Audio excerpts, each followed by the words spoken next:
오늘 박물관 운영과 관련해서 여러분들께 설명을 해드릴 홍대한입니다.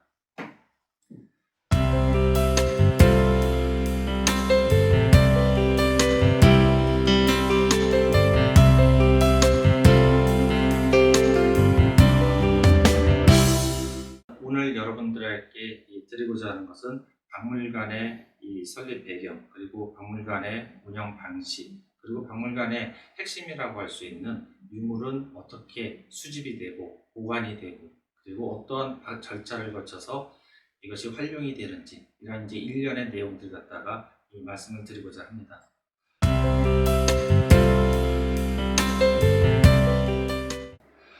먼저 박물관이란 곳을 아마 여러분들 대부분은 한 번쯤은 가보셨을 겁니다. 아까 말씀드렸었던 학창 시절이라든가 아니면은 그 부모가 되셔가지고 아이들을 데리고 아이들 손을 잡고 이렇게 이제 한 번쯤은 방문을 하셨을 텐데, 이 박물관이라고 하는 명사 속에는 여러 가지 의미를 담고 있습니다.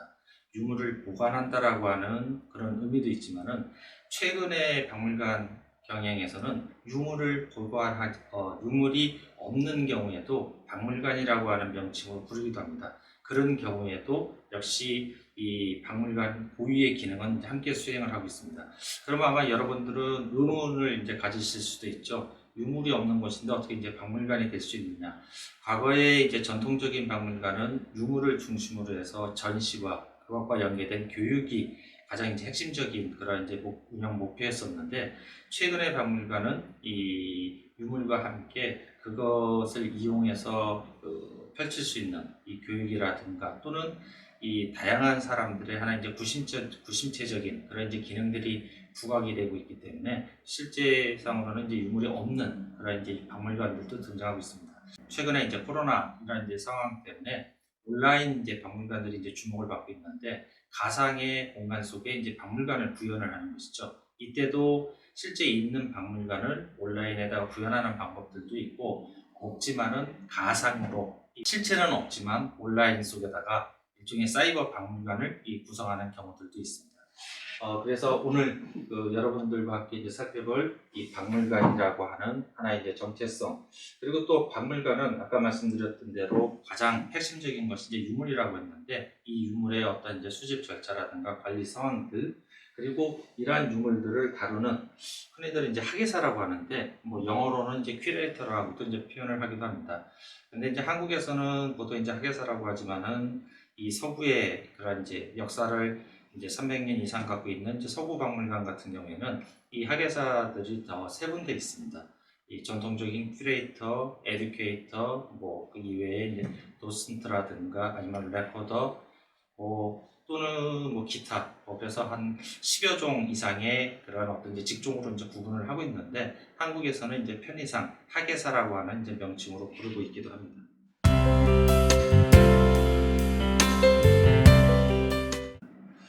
먼저 한국 박물관의 어떤 이제 태동이라고 해야 될까요? 역사에 대해 가지고 간략하게 말씀을 드리겠습니다. 현재 문화체육관광부에 등록되어 있는 박물관은 2019년 12월 현재 약 한 700곳 정도가 됩니다. 물론 이제 훨씬 많은 박물관들이 있습니다. 하지만은 여타 이제 사정들 때문에 등록 과정을 거치지 않은 사례들을 제외를 하면은 한 700여 곳의 박물관, 그리고 이 박물관들을 좀 이제 세분을 해보게 되면은 국가에서 어떤 목적을 갖고 설립한, 우리가 흔히들 이제 국립박물관이라고 얘기를 하죠. 그리고 개인이 자신이 이제 평생 모아오신 소장품들을 중심으로 해서 운영을 하시는 사립박물관, 그리고 이 대학 같은 곳에서 운영하는 대학박물관, 그리고 이제 기타 지자체에서 이제 운영하는 흔히들 이제 시립박물관 또는 이제 국립박물관, 이런 이제 경우들도 있습니다. 그런데 이 모든 것들을 다 다룰 수는 없고, 가장 이제 시작이라고 이제 할 수가 있는, 그리고 이제 대표성을 갖고 있는 국립박물관의 역사를 중심으로 해서 간략하게 한국박물관의 태동에 대해서 말씀을 드리겠습니다.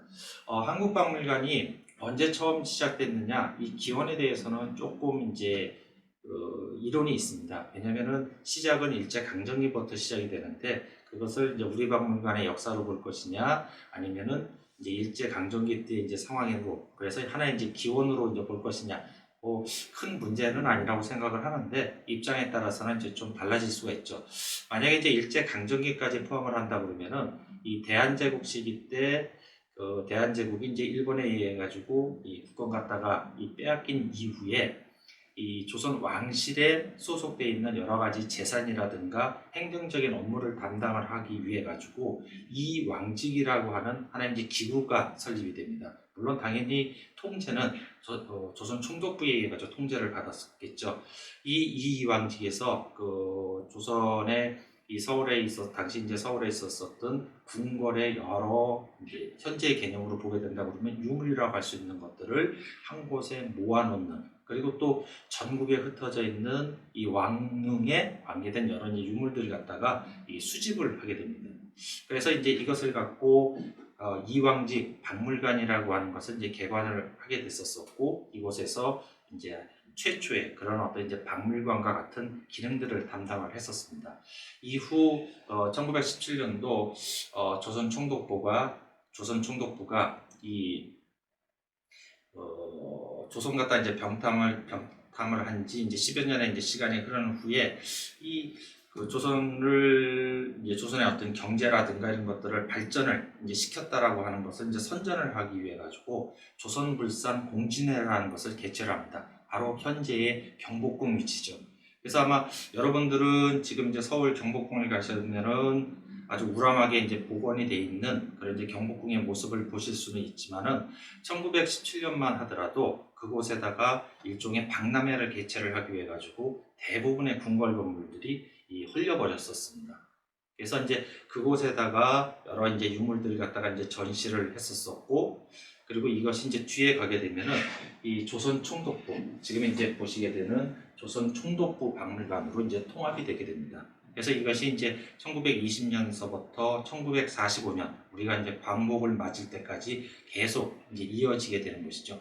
조금 이제 두서없이 말씀을 드렸는데, 그래서 기원을 거슬러 올라간다 그러면은 한국박물관의 시작은 바로 이왕직이라고 하는 이왕가 박물관에서 시작이 됐었고, 이것이 이후에 조선총독부 박물관으로 흡수가 됐고, 광복이 되면서 바로 이제 이것을 계승하게 된 것이 우리나라 국립박물관의 이제 시작이라고 할 수가 있습니다.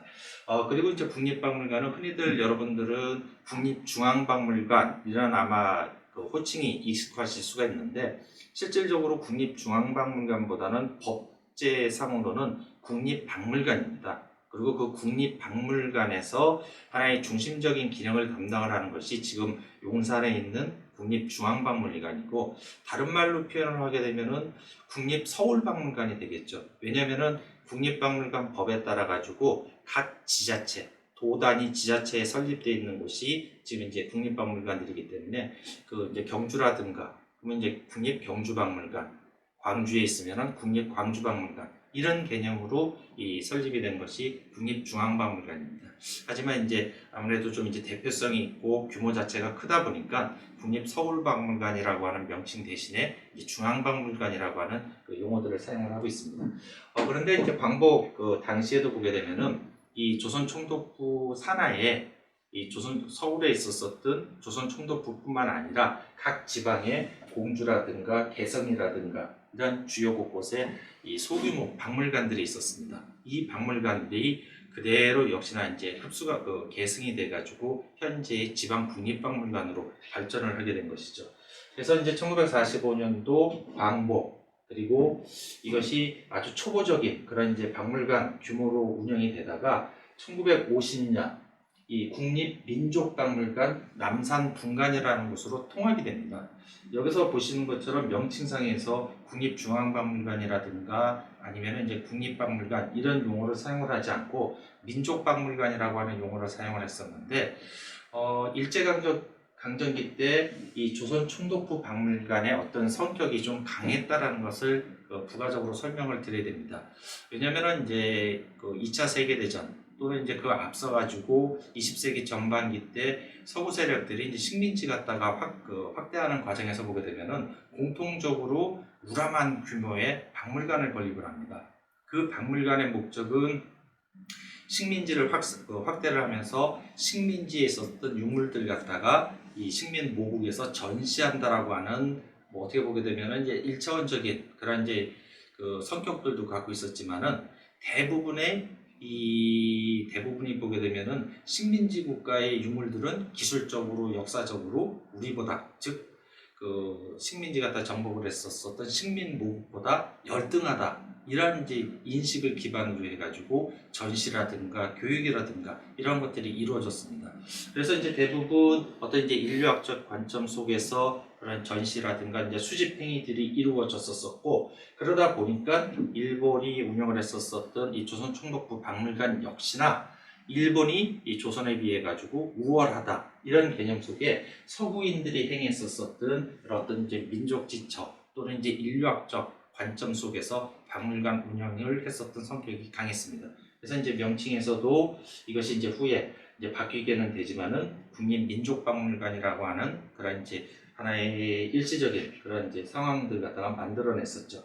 그래서 이제 최초의 이 조선총독부박물관이 위치를 이제 옮겨가면서 이렇게 국립민족박물관, 그리고 잘 아시는 것처럼 이제 한국전쟁 시기 때 이 서울에 그대로 박물관과 유물들이 있게 되면은 피해를 입게 되니까, 뭐 에피소드기는 하지만은 며칠에 걸쳐 가지고 인민군들이 지켜보는 과정 속에서 이 유물들 갖다가 이제 포장을 했는데, 이때 그 아주 그냥 그 천호의 그런 이제 기회를 타 가지고 유물들 갖다가 남쪽으로 옮길 수가 있게 됐습니다. 그래서 이것이 이제 전쟁이 끝나는 1953년까지 부산으로 임시 이전을 했다가 종전과 함께 다시 이제 서울로 돌아와서 박물관 기능 갖다 다시 이제 유지를 할 수가 있었습니다.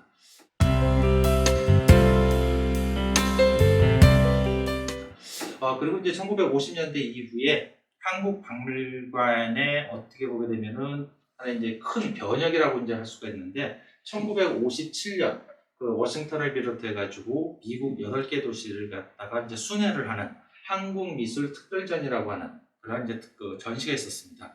이것이 뭐 국립박물관에서 근무하시는 분들뿐만 아니라 한국 박물관에 근무하는 또는 이제 관계자들의 그 어떤 입장에서 보게 되면은 한국 박물관은 세계에 알릴 수 있었던, 그리고 아마 여러분들 귀에 그 익숙하게 아마 기억이 되실 텐데, 한국미술 5000년이다. 물론 이게 우리의 역사를 5000년으로 보면서 그곳에 있었던 한국의 미술이다, 이렇게 어떤 이분법적으로도 볼 수가 있지만은 한국의 모든 그런 어떤 역사와 그곳에 담겨 있었던 미술품들의 아름다움, 이것을 아마 이제 통칭하는 그런 고유명사 같이 정해진 것이 이 한국미술 5000년이라는 개념인데, 이런 개념들이 바로 이제 1957년 미국 이제 순회를 기점으로 해가지고 보편화되기 시작을 합니다. 그래서 이제 이후에 미국 전시 이후에 이제 유럽이라든가 이런 이제 순회 전시를 통해 가지고 한국도 중국과 일본과 다른 우리만의 이제 고유 그런 이제 독자 문화가 있다. 그리고 또 더 차별적이고 아름다운 이런 어떤 미가 있다라는 것을 소개를 하고 주목받기 시작을 했죠. 그래서 이제 이때 또 기점으로 해가지고 크게 나타난 변화가 미국의 이제 중요 대학에 한국학 연구소라는 것이 만들어지기 시작을 합니다. 그만큼 이 1957년도에 그 미국의 이제 순회 전시가 큰 역할을 했다고 이제 말씀을 드릴 수가 있습니다. 그리고 이제 이후에 60년을 거치면서 이 이제 덕수궁 미술관과 이제 통합이 이루어지게 됐었는데,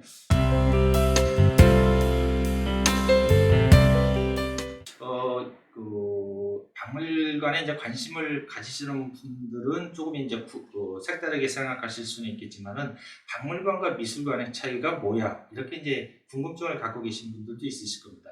기능상으로 보게 되면은 박물관과 미술관은 크게 차이는 없습니다. 그렇지만은 전시를 하는 방법이라든가 그 전시물을 전달하기 위해서 특별하게 어떤 시설하는 또는 이제 어떤 장비라든가 이런 이제 특수성들 때문에 이제 박물관과 미술관 갖다가 이제 구분을 하고 있죠. 하지만은 최초의 어떤 박물관 개념에서 보게 되면은 미술관과 박물관은 큰 차이는 없습니다. 그래서 이 당시 이제 1960년대 때 국내에서 운영되고 있었던 국립미술관과 박물관을 일시적으로 이제 통합을 하는 그런 이제 상황들도 이제 발생을 했었었고요. 그리고 이제 1972년 드디어 국립박물관이 국립중앙박물관이라고 하는 이제 명칭을 얻으면서 이것이 이제 분리가 되기 시작을 합니다. 그리고 또 이 시기 때 보게 되면은 공주, 이제 경주 이런 이제 박물관들이 분관 개념에서 이제 독립적인 박물관 개념으로 이것이 이제 성장을 하게 됩니다. 이때 이제 이 중에 있었던 것은 왜 그러면 기존에 있었던 지방 박물관들 갖다가 이렇게 이제 확대를 하게 되냐. 여러분들 이제 국사책에 아마 국사책을 통해 가지고 이제 잘 알고 계시는 경주의 천마총이라든가 여러 유적들, 광주의 신창동 유적이라든가 대부분 바로 이 시기 때 왜? 잘 아시는 것처럼 이 시기 때가 바로 경제개발 5개년 계획이 처음 이제 실시됐던 시점이죠. 전국에 어떤 공장을 짓기 위해서, 그 다음에 이제 집을 짓기 위해서 그 부지 갖다 정리하다 보면은 유물이 나오게 되고 그 과정에서 발굴을 거쳐서 이런 유물과 이러한 유적이 확인되다 보니까 그러한 유물과 유적들을 관리를 하기 위해 가지고 지방박물관 규모들이 이제 확대되면서 이제 독립의 이 규모들을 갖다가 이제 갖출 수 있게 됐었던 겁니다.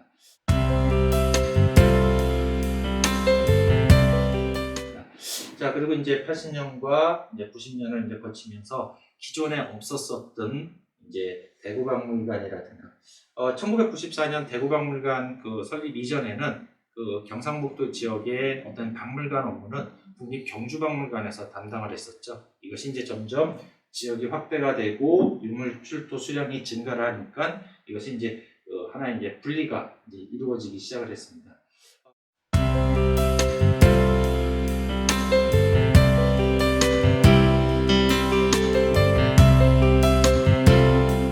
그래서 이제 현재까지 이 박물관들이 이제 2000년을 거치면서 계속 이제 그 곳곳에서 이제 설립이 됐고 2013년에 이 영산강 지역에 이 삼한문화 특히 이제 이 삼한문화와 관계해서 국립나주박물관 그리고 국립박물관은 아니었지만은 이 지역사회에서 국립박물관으로 승격해야 된다라고는 요구에 따라 가지고 올 초 2020년 초에 국립익산박물관이 새롭게 이제 개관하기도 했습니다.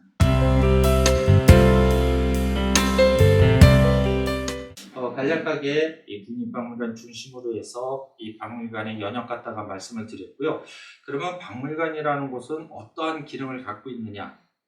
일반 관람객의 입장에서 보게 되면은 방문을 해서 전시되어 있는 유물을 감상을 하고 때에 따라서는 이 특화되어 있는 어린이 박물관이라든가 아니면 특별 기획전 갖다가 이제 관람을 할 수 있는 그리고 최근 들어 가지고는 박물관을 어떤 전시라든가 이런 전통적인 기능 이외에 먹거나 마시거나 또는 연극을 보러 방문하시는 경우들도 있습니다.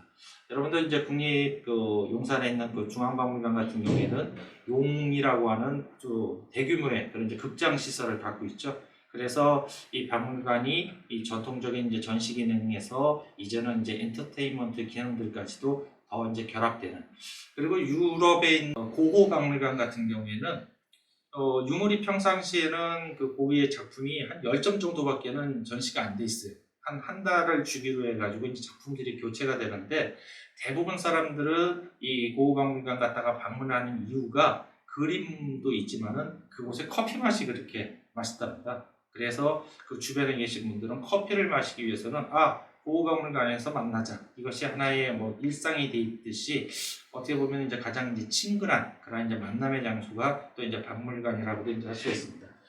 보시는 것처럼 이 박물관에 있어가지고 가장 어떻게 보면 이제 클래식한 그런 이제 기능이 바로 이제 전시라고 이제 할 수가 있겠죠. 근데 이 전시는 바로 어떤 대상, 유물이 있어야지 가능을 합니다. 그래서 우리가 이제 보통은 이제 그 유물이라고도 하는데 그 유물은 상시적으로 준비가 되어 있고 어떤 보존 처리 과정들을 거치기 때문에 이러한 기능을 수장 기능이라고 합니다. 그래서 수장과 전시가 박물관의 가장 기본적인 기능.